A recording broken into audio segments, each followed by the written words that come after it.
بسم الله الرحمن الرحيم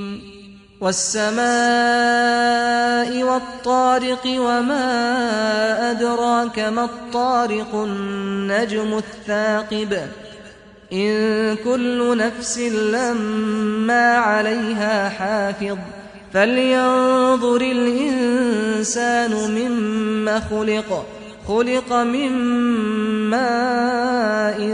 دافق يخرج من بين الصلب والترائب إنه على رجعه لقادر يوم تبلى السرائر فما له من قوة ولا ناصر والسماء ذات الرجع والأرض ذات الصدع